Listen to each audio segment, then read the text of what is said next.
Something I've been sitting with as we move into Taurus season is this idea of growing through what we go through. I had a dream about my dad, and he asked me to sing a song I hadn't sung in years. It was the night before Easter, actually, which I don't think was random. But in the dream, he asked me to sing The Rose by Bette Midler. I hadn't sung it since a moment I shared with him like decades ago. He was at his lake house, the place where he passed, and he was sleeping in his recliner chair he used to always sit in. And at one point he was asleep, and when I walked by, he woke up and he smiled at me. And then later in the dream, he asked me to sing. And that was it. It was kind of simple, but it kind of stayed with me. So the next morning, I put on the song and I tried to sing it.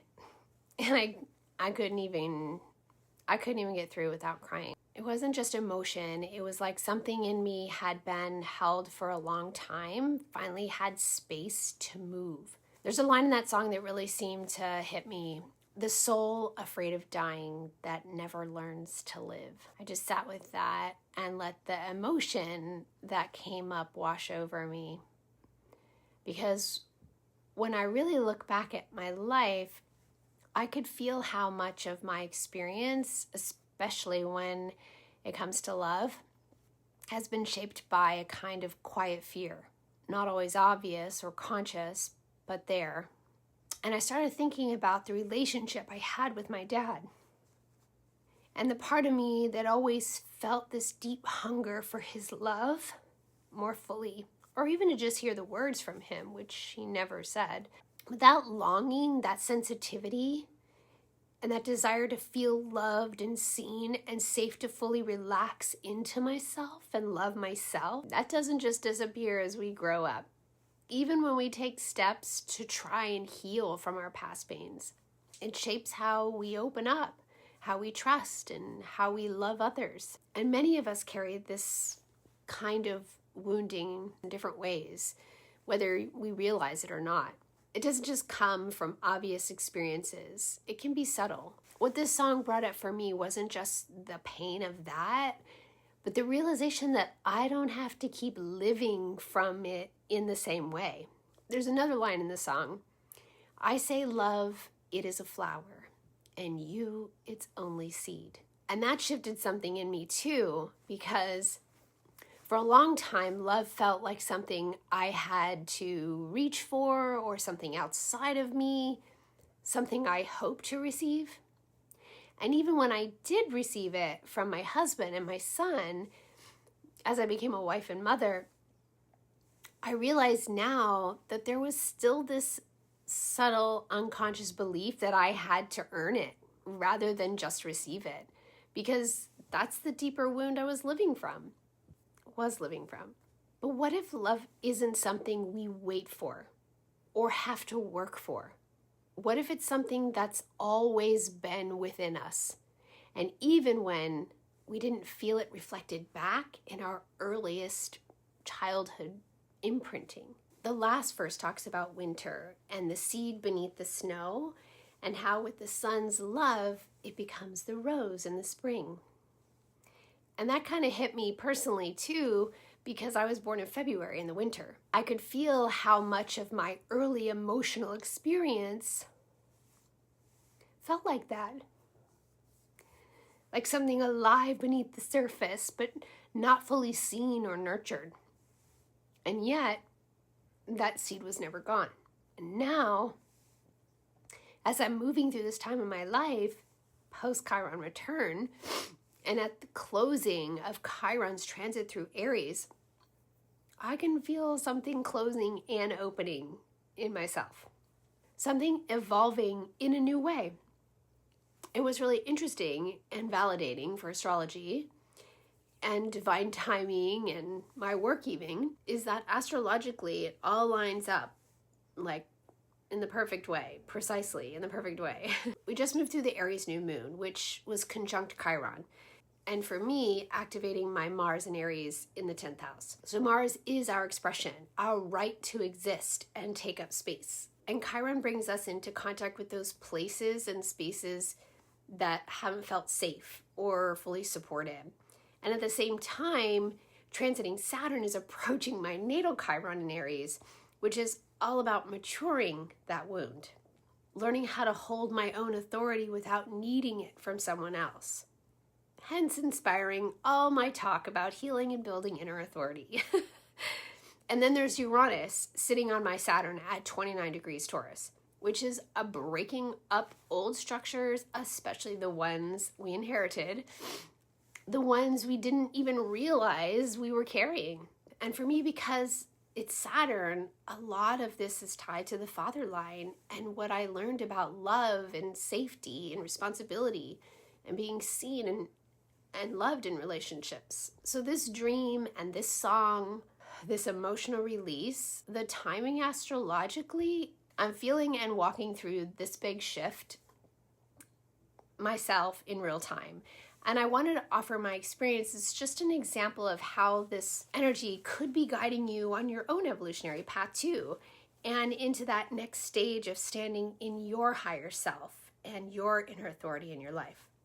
So if you've been feeling more emotional lately or noticing old patterns coming up, you're not going backwards. You might be having a breakthrough too. You are being invited into a deeper level of awareness and healing.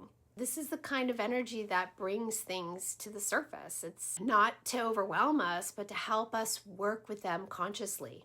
And as we move out of Aries season and into Taurus season, this isn't just about knowing who we are. It's about embodying it. It's about living it and allowing our relationships to reflect something more true. That might look like setting a boundary for you, or receiving love without deflecting it, or simply allowing yourself to slow down and feel. This time is also bringing up grief.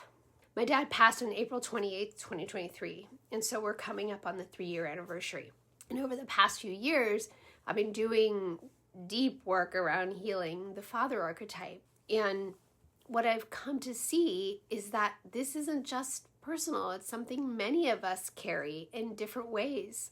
But with each petal of my own personal exploration and rose opening and taking steps to share more vulnerably with others, even those who come across my work, this has given space for not just my own healing, but hopefully invited others to reflect and begin their own healing journey, as well as illuminating the value of astrology as an amazing guide on that journey. It's truly been an amazing one for me. And what this dream affirmed for me more deeply and an embodied way is that the journey to true love is the awakening to true self-love. And it doesn't mean perfection. It means being willing to stay present with yourself, even in uncomfortable moments. And that love doesn't just disappear. In fact, it's all there really is that transcends time and space. Changes form, but it's still active. It's still there. And what this experience is showing me, I don't have to hold back from life, from expression, from feeling, because that line that keeps coming back, the soul afraid of dying that never learns to live, I don't want to live that way anymore. I always thought that I was always so into exploring metaphysics and spirituality, life's biggest questions, and all the mysteries of life and death out of a fear of dying. But really, it was in search of learning how to really live. And everyone in our lives on our journey, from our parents, our family, to everyone we relate to or engage with along the way, plays a role in that healing and growing and unfolding and highest becoming. In astrology, that's the journey to our sun. That has become more than just an intellectual belief for me. It's becoming something I'm learning to embrace, appreciate, and love. The hurts, the pains, the challenges, and all. Not just the good stuff. And the wisdom of Saturn teaches us that the soul and karmic lessons learned really reveal the true value of life, what's most important, and what makes life truly worth the journey. So if things feel slower, heavier, or more reflective right now, it may actually be helping you build something more real and more lasting within yourself. And I think this request from my dad from the other side through my dream was a message of love and inspiration to help me on my healing and growth journey. and I'm so grateful for it. Right now, this energy portal looks like letting myself feel what comes up even when it's uncomfortable, sharing it even when it's uncomfortable, and continuing to open my voice, not just in what I teach, but in what I'm willing to share about my own experience. So if you're listening to this and something in it resonates, I'd invite you to ask yourself a few things. Where have you been holding back from love, from receiving it from others, or feeling it within yourself? Where have you learned to protect yourself instead of fully living with courage and self-trust? What might it look like to soften that a little bit? Take a risk on yourself or share that vulnerability with someone else, even just a little. You don't have to force anything. In fact, Saturn is here to remind us that process doesn't happen fast. Sometimes the healing starts by simply allowing yourself to feel what's already there and trusting that, like the seed beneath the snow, something is still growing, even now. Something I've been sitting with as we move into Taurus season is this idea of growing through what we go through, but not in a forced way, more in a way that honors where we are and allows growth to happen naturally. That's my wish for you this spring, for Taurus season, that you come into your full self in full bloom. Take care, friends, and thanks so much for listening and witnessing my journey.